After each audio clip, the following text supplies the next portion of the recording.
Aqui é som da rua. Eu não sei o que é um dó na minha vida. Não sei o que é uma nota musical.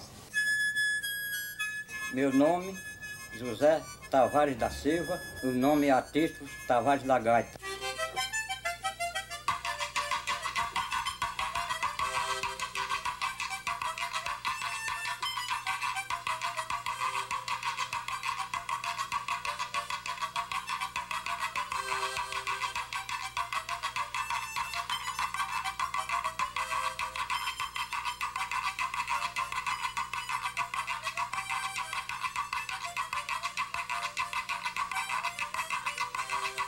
Meu irmão cortava uns caninhos de girimum, tocava naquele cano de joelho e eu fazia o ritmo para ele. Esse nome Tavares da Gaita foi um realezinho que eu encontrei na gaveta da sinuca. Daí surgiu, com poucos dias eu já estava tocando. Aí chegou a fama de Tavares da Gaita.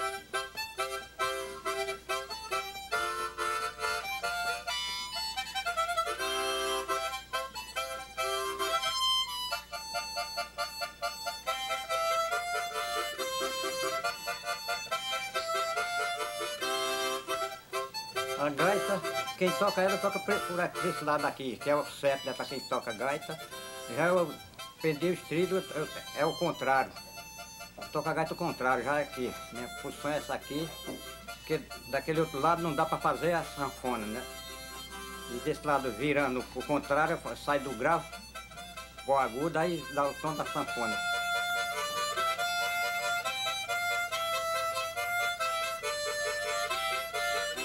Tem mais música de gaita? Isso é da vida do artista mesmo, né? Sempre tem isso. A gente faz, não é recompensado, aí vem a depressão, vem tudo.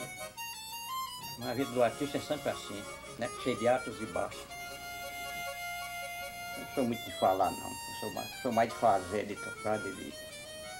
Porque a gente toca uma canção, esquece até muitas coisas ruins, né?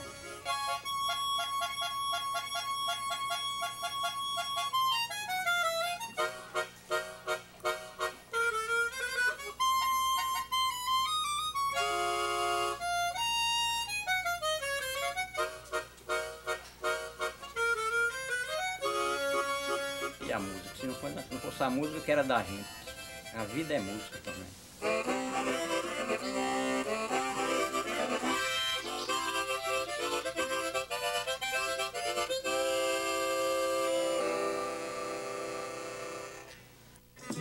Aqui é som da rua.